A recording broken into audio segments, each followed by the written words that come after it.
Attends un peu. Ce que veut te dire là, c'est bien plus grave que ce que les médias racontent, les gars. C'est très grave. Vous vous rendez compte, le plus puissant porte-avions américain est en train de fuir une zone de guerre. Ils sont en train de fuir. Et croyez-moi, ils ne te disaient pas toute la vérité. Ils ne te disaient pas toute la vérité. Avant de continuer, abonne-toi maintenant, mon frère. Abonne-toi. Ils sont en train de fuir. Ça les dépasse. Ils ont perdu le contrôle. C'est plus fort que. Oh, je suis le plus fort. Quand au XXe siècle, il y a le plus fort. Les plus forts sont surprenants. Ah. Je ne vais pas te mentir ici. Hein. On décrypte ce que les autres évitent de dire. Et ça peut littéralement changer ta façon de comprendre les choses et comprendre aussi le monde.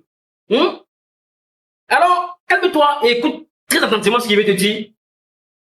Officiellement, le USS Gerald Ford quitte le Moyen-Orient. Pourquoi? Un simple incendie. Un incendie dans une banderie, selon les autorités. Rien de grave.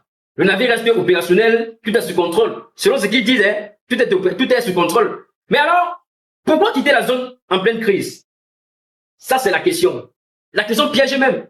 Si tout est sous contrôle, pourquoi vous quittez la zone en pleine crise? C'est là où ça devient plus intéressant. C'est le timing. L'incendie se déclare le 12 mars, mais l'annonce officielle arrive 5 jours plus tard. Ça arrive 5 jours plus tard. Et à peine quelques heures après, décision de retrait. Attends. Dans la même journée, hein, ils disent le navire peut continuer sa mission. Quelle mission? Et ensuite, on le retire. Tu vois le problème? La vraie question est... Finalement, ça fait rire. Parce que la vraie question, c'est pas l'incendie. C'est pas l'incendie. La vraie question, c'est est-ce que les États-Unis ont peur? Oui, ils ont peur. Ils ont peur. Parce qu'on parle ici du navire le plus cher jamais construit. Un symbole de puissance, un outil de domination militaire. Et pourtant, on préfère le retirer. On préfère le retirer. Certains analystes parlent d'un simple entretien mon œil. Mais, et si ce n'était pas un accident? Et si quelqu'un avait frappé sans que ce soit officiellement reconnu?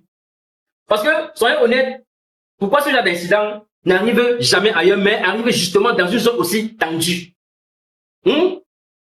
Parce qu'il faut noter autre point important. Un porte-avions, ce n'est pas juste un bateau. Ouais. Il faut le rappeler, ce n'est pas un bateau ordinaire. C'est 5000 personnes à bord. Des systèmes ultra complexes. Une pression constante. Et quand tu ajoutes fatigue, tension, incident et technique, ça devient plus qu'un simple accident. Ça devient un signal. C'est un impact stratégique. Ce retrait, même temporaire, il envoie un message.